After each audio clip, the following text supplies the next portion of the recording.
Baik, terima kasih. Senang berjumpa kembali dengan FWF ya. Oke, saat ini kita akan sama-sama belajar satu kebenaran firman Tuhan yang praktis. Ya, saya katakan praktis karena tidak doktrinal sebenarnya, ya, yaitu teladan Naomi. Nah, berbicara tentang Naomi ini merupakan satu kisah dalam Perjanjian Lama yang sebenarnya syarat dengan simbol. Sebentar, ini ternyata laptop saya sudah hampir lowbat. Saya harus cas dulu.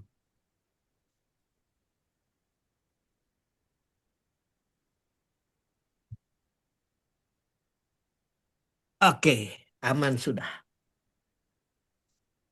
Nah,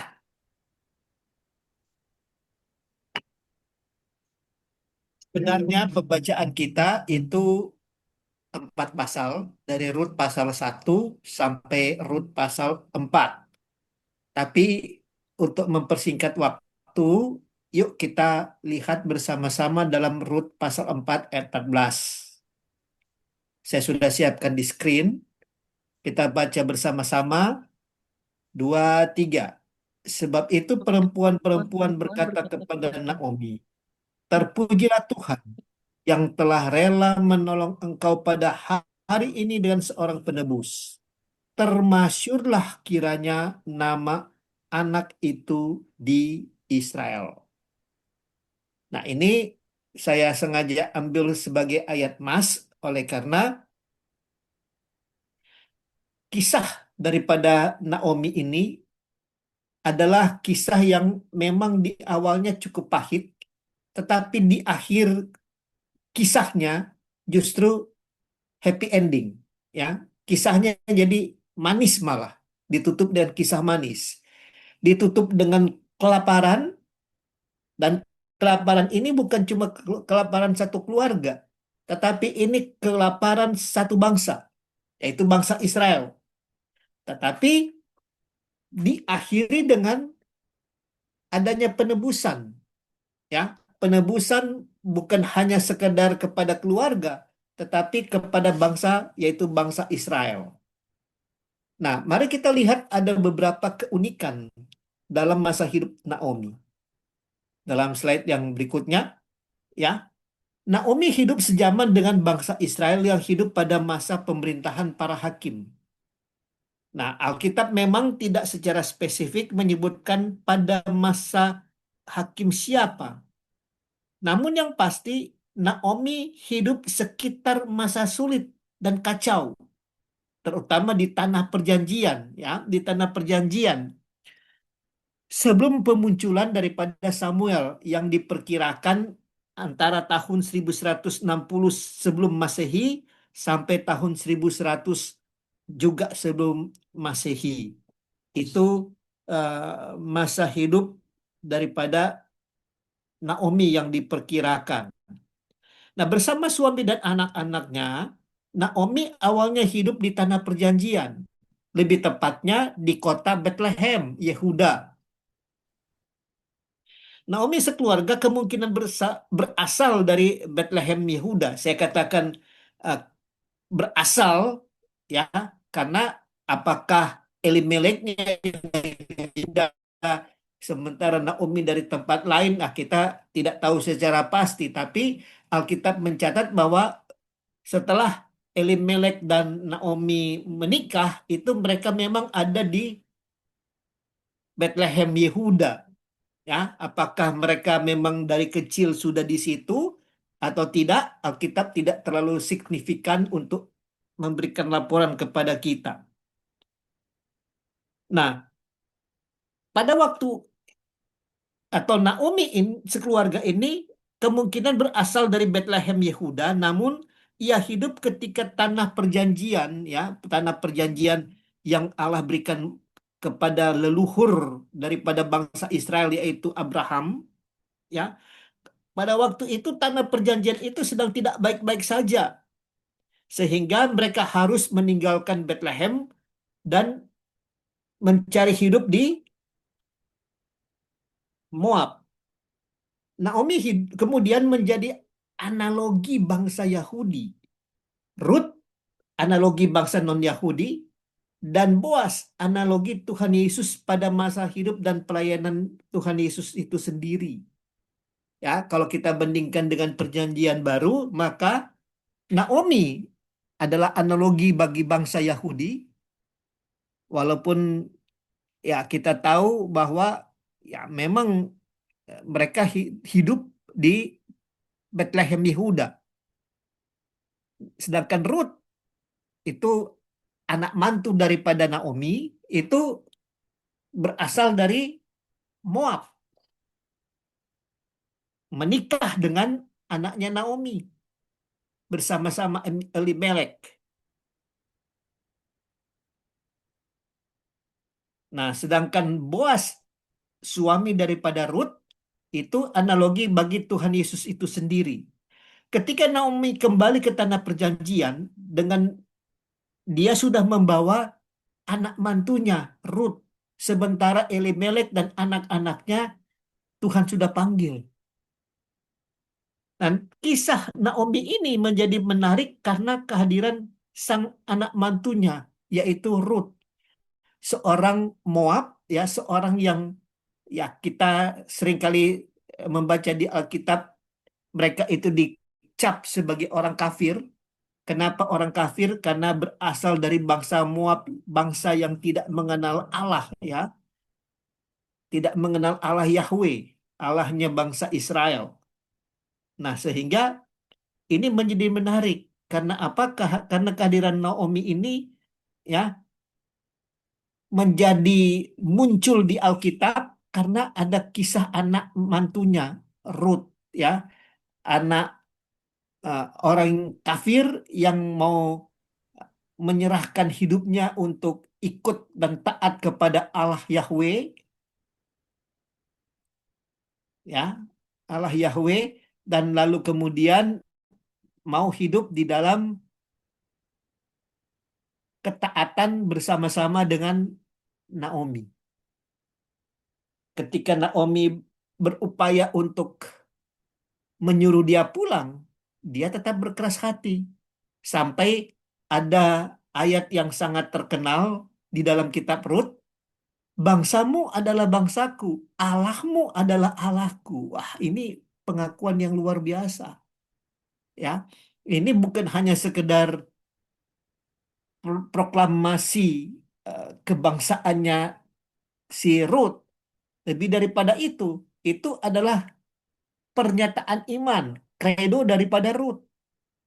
Ya, bagaimana dia mau meninggalkan paham keagamaan lamanya, keagamaan di Moab, ya, dan kemudian mau ikut menyembah Allah Yahweh, Allahnya Naomi, Allah Allahnya suaminya, dan kemudian menjadi Allahnya sendiri.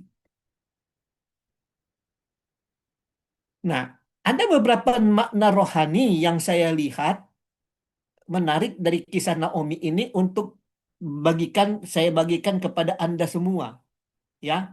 Makna rohani Naomi bagi umat Allah pada masa kita sekarang ini. Yang pertama, melalui kisah Naomi dan Ruth ini kita boleh lihat bahwa Allah berdaulat dalam memelihara umat pilihannya. Berdaulatnya apa? Allah berdaulat dalam menentukan musim-musim hidup daripada umatnya.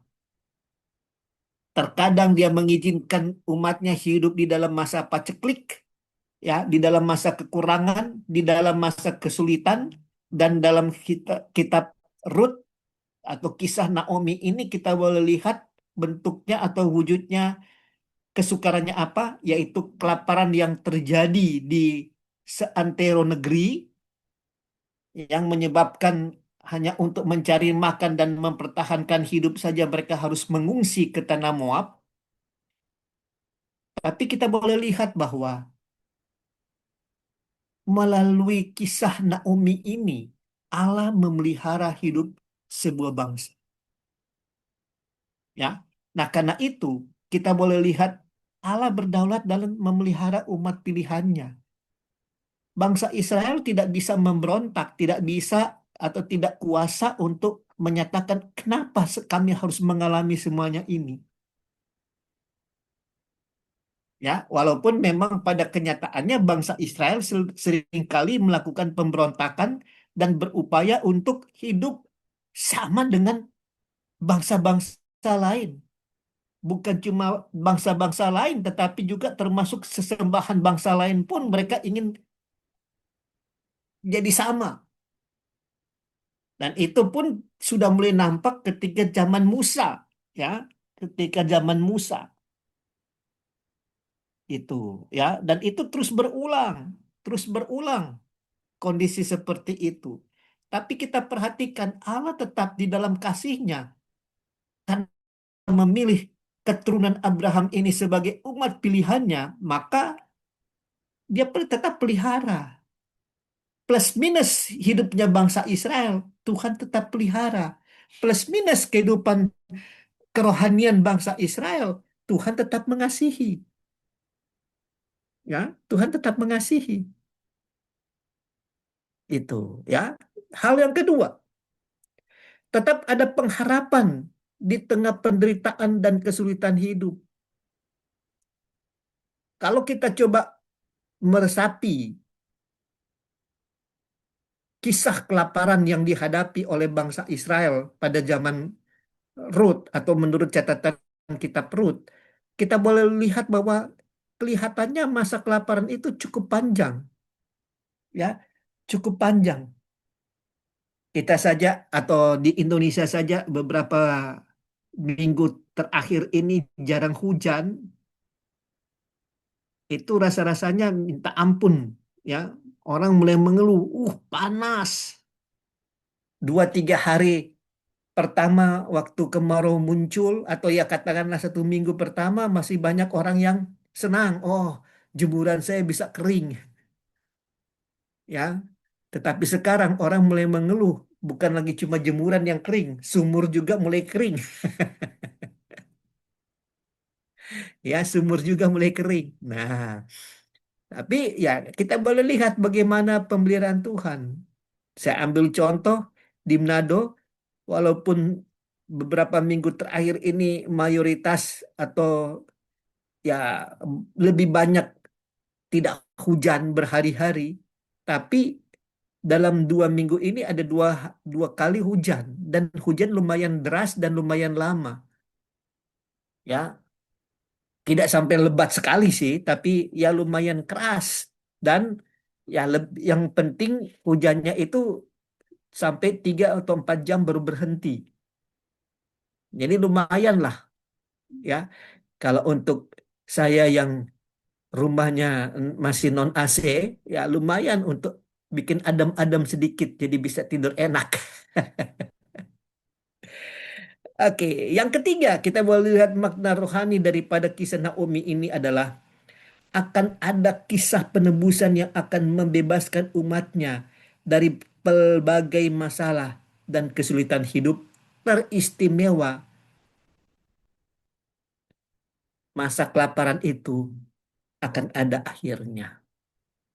Jadi kita boleh lihat bahwa sebenarnya di dalam perjalanan hidup umat Allah itu ada fase-fase atau ada musim-musim dalam hidup mereka.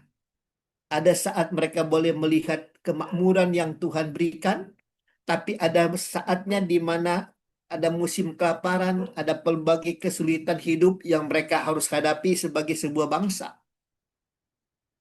Tapi itulah siklus kehidupan yang dialami oleh bangsa umat pilihan Allah itu.